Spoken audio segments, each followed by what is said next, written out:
Hey guys, welcome back to Project Bodybuilding. The 2024 Arnold Classic Weekend is all wrapped up, so of course I gotta bring you guys my recap for all the men's divisions. I'll give you the lowdown and top 5s of every men's division, besides the open division where I will give the top 10, and we have 3 divisions to get into, so let's go ahead and just jump right into this video. If you guys like this video, hit the like button, and if you want to see the recaps I do after every major pro show, make sure you hit that subscribe button as well. We're going to start with men's physique, and we're going to fly through this too. I don't really follow this division. I do like the rule changes though. I think this division is moving into the right direction. Anyway, I want to give these guys their credit, so here's the top 5. In 5th was Corey Morris. 4th place was Kyron Holden. 3rd was Vitor Chavez. In the runner-up position was Vincius Matias, I hope I'm saying that right, and taking the Arnold Classic title in the men's physique division was Diogo Montenegro. I'm going to go ahead and leave it at that. Congratulations to the entire men's physique top 5, and to Diogo for taking home that men's physique title.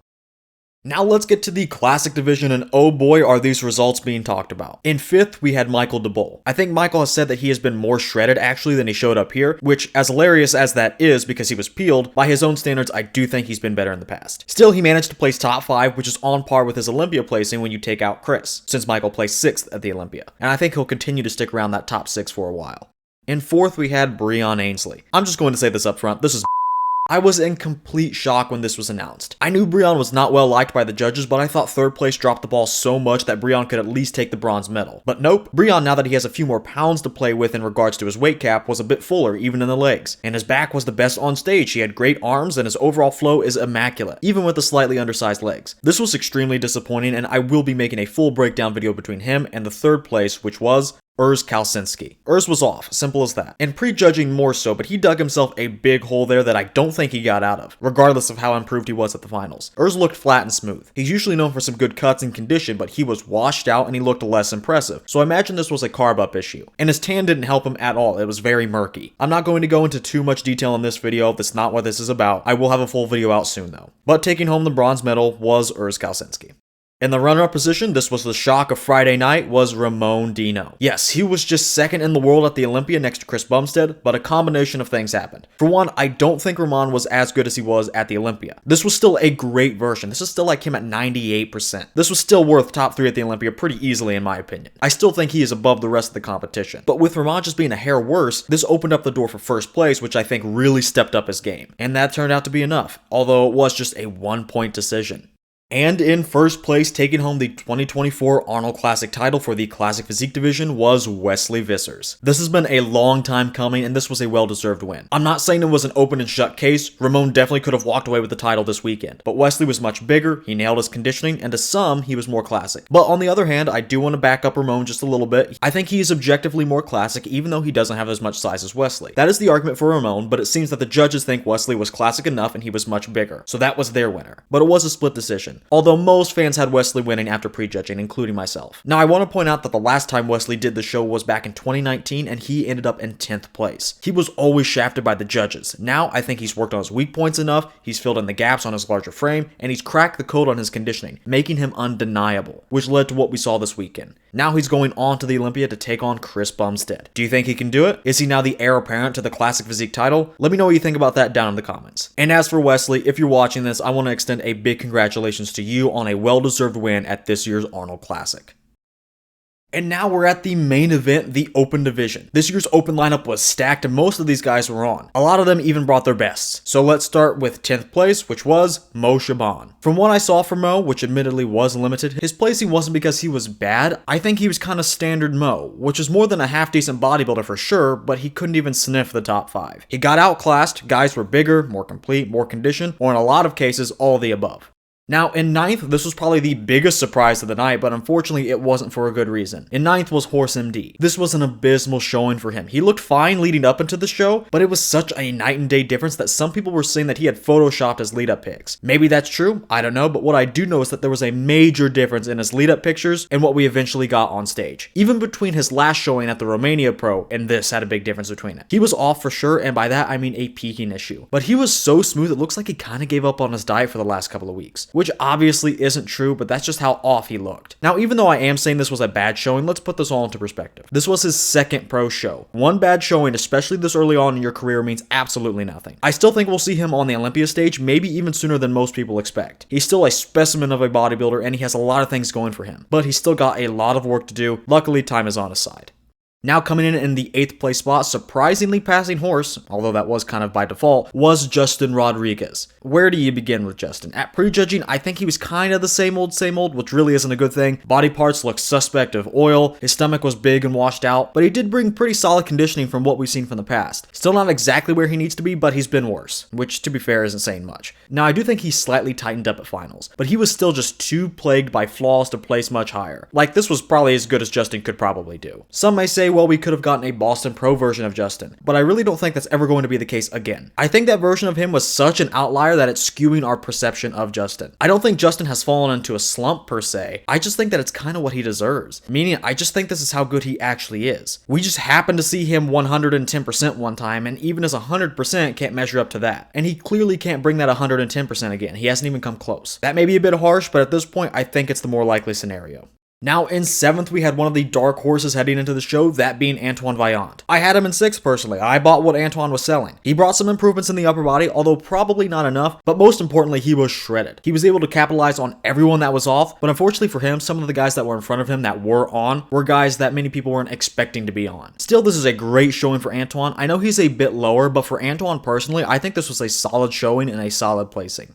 Rounding out the top 6, we had another dark horse, that being Akeem Williams. We all say the same thing about Akeem anytime he heads into a show. If he nails it, he is such and such placing. But we don't see him nail it very often, and at prejudging, I don't think we saw him nail it there either. I think he was pretty good on target, but not a bullseye. At finals, however, he came back with a vengeance. He had the size and the thickness, but now he had tightened up from prejudging, and he was actually compared in a top 4 call-out, which means at finals, he was in 4th, and the scorecard reflects this. We can see that he had straight 7th placings at prejudging, since there are 5 judges, and they each ranked him 7th.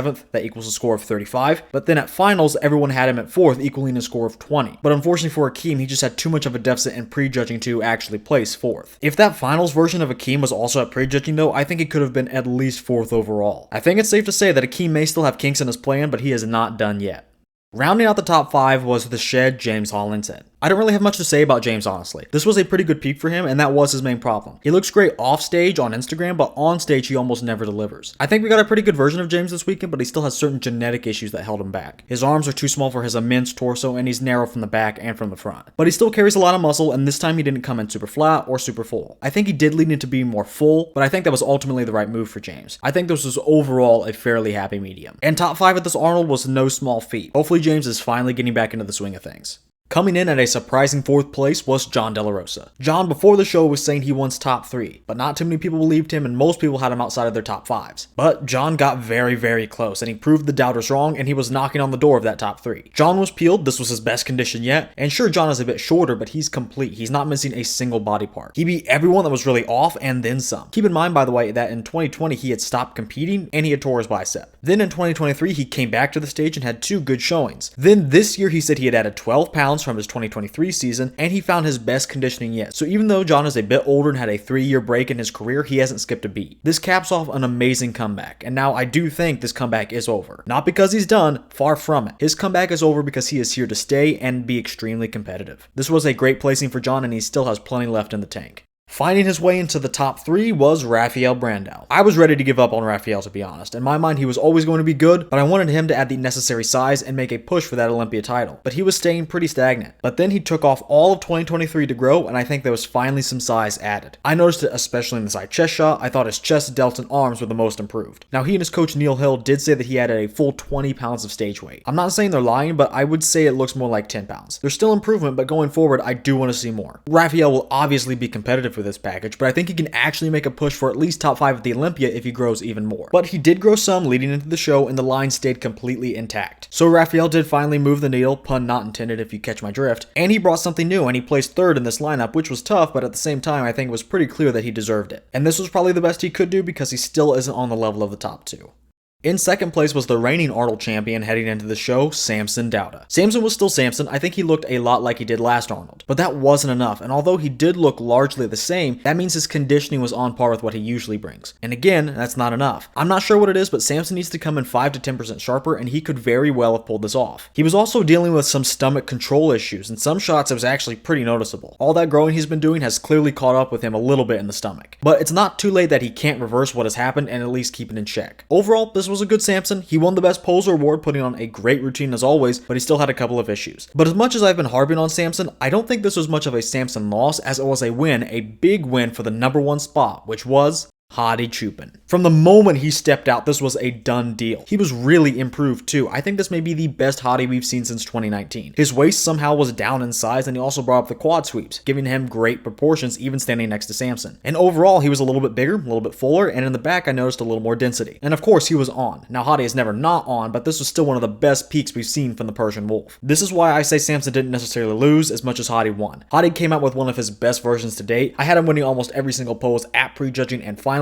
and he had slammed the door on Samson as soon as it was cracked open. Luckily for Samson, he's going to get another attempt in just 2 weeks' time at the Arnold Classic UK. I think having some time between shows may help Samson get his act together, but Hadi had a dominating victory here, and he's Mr. Consistent, so I don't see why he can't rack up another victory at the Arnold UK. I want to congratulate the full open lineup, and I of course want to give my biggest congratulations to the dominant winner of the 2024 Arnold Classic, Hadi Choopan. The last thing I want to highlight was actually one of the bigger surprises this weekend. So after the show was all said and done, Arnold had this to say. And I have one more good news, and that is this year the winning prize is $300,000 for the winning. But next year, as you know, the winning prize for the Olympia is $400,000, and I don't feel obliged anymore with the rules. So we're going to go up to $500,000 for the winner next year for the Arnold Classic. That rule that Arnold was referring to was the rule that the Olympia would always have more prize money than the Arnold Classic. The Olympia has always been the most prestigious show, and part of that is because they offer more prize money. It's basically one and the same. But Arnold said he just doesn't give a about that anymore, and now the top prize at the Arnold will be $500,000. To be honest, I think Arnold has stepped up his game a lot more than the Olympia has the past couple of years. At the Arnold, Classic guys got paid more, the Open guys got paid more, and are going to get paid even more now, and the live stream was free this year. Add this on top of a better ran show, and a show that every athlete says is better to compete at. And now you have a situation where the Arnold may become the most prestigious show down the line. I don't know how possible it is, but it certainly is a possibility. Now we'll wait to see what the Olympia says about this. As I'm making this video, they have yet to respond, but I want to know your thoughts. Do you think the Arnold Classic will surpass the Olympia as the most prestigious show? How much do you think the Olympia will raise their top prize by? Let me know what you think about those questions down in the comments. Well, that's going to do it for today's video. What did you guys think of this event overall? I think we can all say it was very exciting. More importantly, perhaps, what do you think of the different outcomes in the different divisions? Let me know your thoughts on the Classic division, Men's Physique, and or the Open division down in the comments. With that said, the Arnold UK is just around the corner. Most of these guys are heading to Birmingham in just 2 weeks for a rematch. Do you think we'll see more of the same, or does this give a chance to some guys to regroup and come back better? Let me know what you think about that as well. By the way, if you guys are looking for any high quality supplements, the ones I use personally, be sure to head over to Arms Race Nutrition. Whatever you end up putting in your cart there, be sure to use my code Project10 at checkout for 10% off your entire order. But if you hurry up and order before the end of the weekend, you'll enjoy 35% off site-wide when you include my code in their site-wide sale. That is code Project10 at armsracenutrition.com. Finally, if you guys like this video and want to see more recaps, hit that like button and subscribe to stay up to date on all my future videos. With all of that said, I want to thank you guys for watching, and I will see you all in the next video.